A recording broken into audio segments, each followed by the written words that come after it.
তাহলে উনি যে তীরটা ছুঁড়েছেন ইয়ের প্রতি, শাবনূরের প্রতি, সেটা তো ঘুরে তার দিকেও যায়।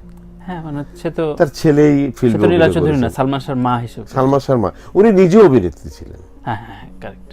হ্যাঁ, ওর বাবাও অভিনয় করেছে, আমিও অভিনয় করেছি ওদের সাথে। আচ্ছা আচ্ছা, আমি হ্যাঁ, তো আর ওই লোকও দেখতে সুপুরুষ ছিল। এমনিতে অভিনয় শৈলী বা সিনসিয়ারিটির দিক দিয়ে সালমান শাহ কেমন ছিল? আরে বাপরে বাপ, ডিভোশন কাকে বলে! অভিনয়ের সময় ও অন্য কোনো জায়গায় থাকতো না। এখনকার প্রজন্মের ছেলেমেয়েরা চেষ্টা করছে, অনেকে সার্থক হয়েছে, অনেকে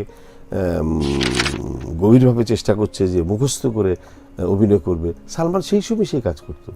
এই প্রম করবে না আমাকে, ও নিত না। নো, আচ্ছা আচ্ছা, ক্যারেক্টারের মধ্যে একদম মিশে যেত সে। এরকম একটা পাগলা একটা ব্যাপার ছিল, আর এত স্বাভাবিকভাবে সে অভিনয়।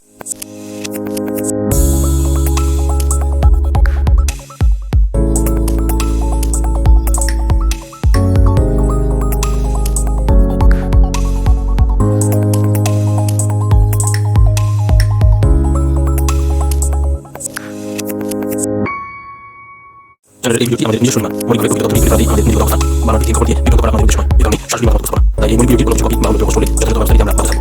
মান্না ভাই প্রসঙ্গে বললেন, এবং বিভিন্ন সময় এবং আমল ধরে যদি একটু বলি, ছোট করে আপনার কথায় যদি আসি, যে এখন আসলে অনেকে নানা রকমভাবে তুলনা করে, কে শ্রেষ্ঠ, কার সময়টা ভালো ছিল, কে কয়টা হল রেখে গেছে, ইদানিং একটা তর্ক চলে।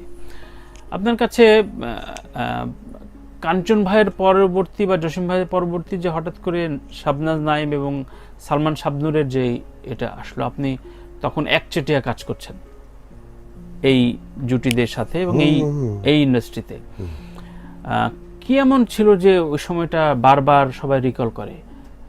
সালমান শাবনূর বা শাবনাজ নাইমের বা পরবর্তী ওমর সানি মৌসুমী, এই তিনটা পেয়ারই তো আসলে রাজত্ব করেছে ওই সময়। কি এমন ছিল যে ওইটা না, এখানে পপি শাকিল পরবর্তীতে, মানে এটা ক্ষুধা, মানুষের ক্ষুধা থেকে কিন্তু মানুষের সেই জায়গাটা স্মরণ করে, বা ভালো লাগা থেকে। আচ্ছা আচ্ছা, হ্যাঁ, যে এই কারণে ওদের খুঁজে। এই যে খরার সময়টাতে আমি প্রত্যাশা করি যে একটা অলৌকিকভাবে হলেও যেন, একটা অকল্পনীয়ভাবে হলেও যেন ওই চাঁদনির মতো একটা ছবি হয়, আবার যেন হলমুখী মানুষকে আমরা করতে পারি।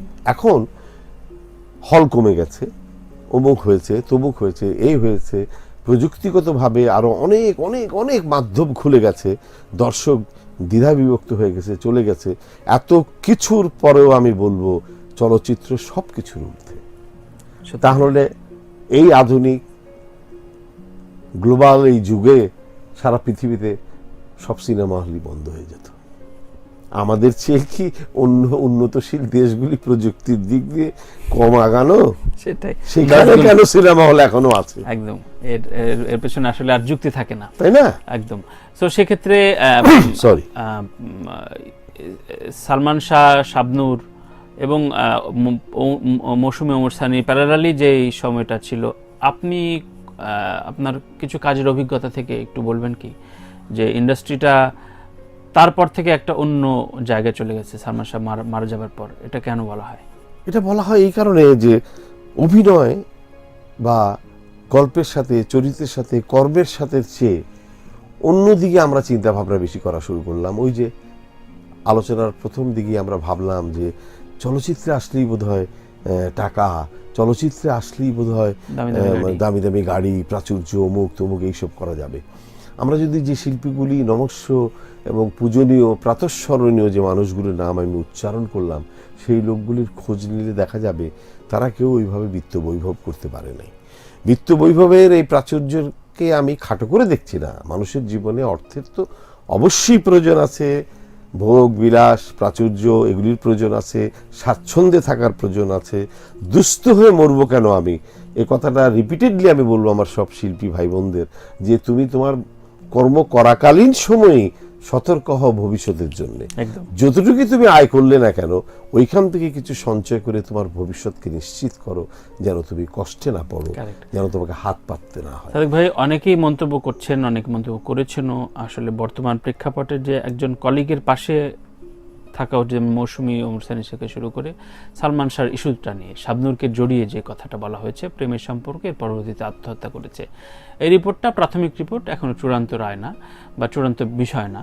কিন্তু এই বিষয়ে আসলে আপনি যেহেতু কলিগ, খুব কাছের মানুষ, সেক্ষেত্রে আপনার মন্তব্য সেই সময়ে সালমান শাহের সাথে আপনার সম্পর্ক এবং আসলে প্রেক্ষাপটটা কি ছিল, আপনি কি বলতে চান? আমরা তো তখন বেশ কয়েকটা বিখ্যাত ছবি একসাথে কাজ করেছি, যেরকম শিবলি সাদিকের আনন্দ অশ্রু, বিখ্যাত সুপার ডুপার হিট ছবি, আরো অনেক। ও আমার বাবা বলে ডাকতো। আচ্ছা, তো এখন জিনিসটা আদালত পর্যায় পর্যন্ত আছে, এই জায়গায় একদম হুট করে একটা মন্তব্য করে বসাটা আমার মতো একজন সিনিয়র লোকের পক্ষে সম্ভব না।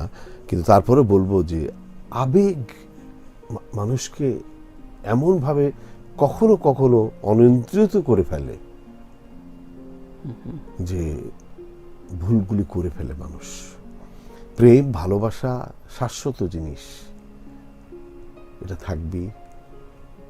বিবাহিত জীবনেও যে একটা পুরুষ আরেকজন মানুষের প্রতি দুর্বল হবে না, ভালোবাসবে না, ভালো লাগবে না, এই কথাটা সত্য নয়।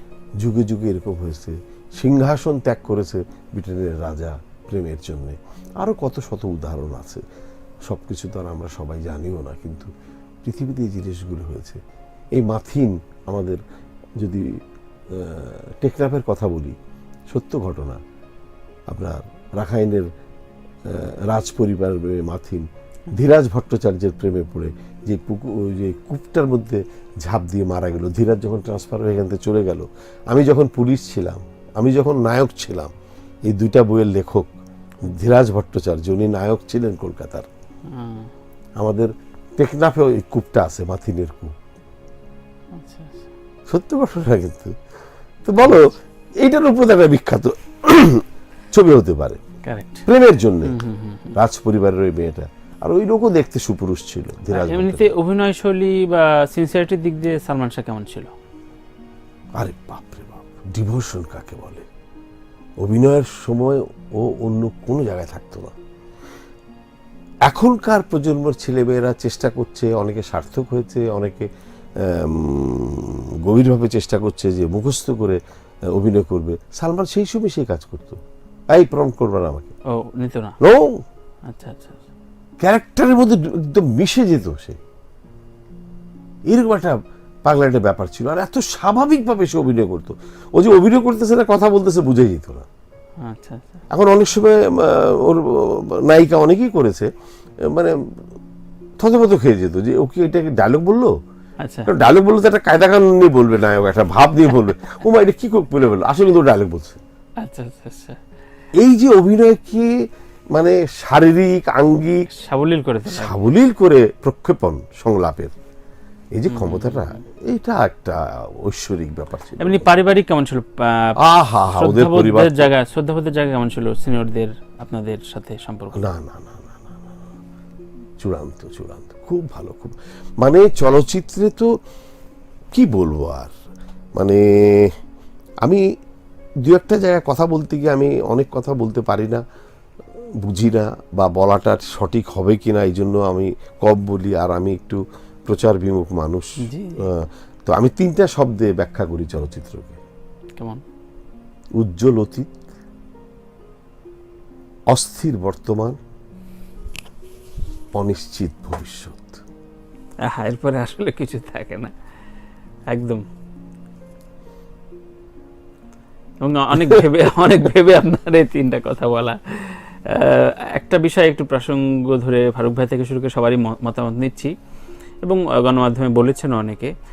সালমান শাহ বা নীলা চৌধুরী বেশ কয়েকটা ইন্টারভিউতে প্রসঙ্গক্রমে শাবনূরকে নিয়ে বলতে বলতে এক পর্যায়ে বলেছেন শাবনূর তৃতীয় শ্রেণীর মেয়ে, এবং পরবর্তীতে যেটা ব্যাখ্যা দিয়েছেন যে চলচ্চিত্রে যারা কাজ করে তাদের তো কোনো স্ট্যাটাস থাকে নাকি আবার। সো নিশ্চয়ই এটা একটা ক্ষণিকালের রাগ থেকে বলেছেন। কিন্তু এই কথার শুধু নীলা চৌধুরীর বিষয়টা না, ইদানিংকালের কিছু সুপার এলিটদের মুখেও শোনা যায় যে মোহবিষ্ট হয়ে থাকবেন চলচ্চিত্রের তারকাদের কাছে প্রতি, কিন্তু আবার বাইরে বিভিন্ন আলাপ আড্ডায় বলবেন যে না, এটা তো খুব আসলে লেম ইন্ডাস্ট্রি, এটা কি আসলে আমাদের সামাজিক। একজন চারণ শিল্পীর সাথে আমরা কথা বলছি, তার নাম সাদিক বাচ্চু। সারা জীবন আপনি অভিনয়ের সাথে দিয়েছেন, এ ধরনের মানুষ আছে, এই দ্বিচারী মানুষগুলো আছে বাংলাদেশে, শুধু না এই উপমহাদেশে অনেকেই এরকম আছে। আপনাদের সামনে হয়তো নমস্য করবেন, কিন্তু বাইরে বলবেন যে না, এটা বোধহয় তো স্ট্যাটাসে যায় না। এইটা আপনি কোন সামাজিকতা বলবেন?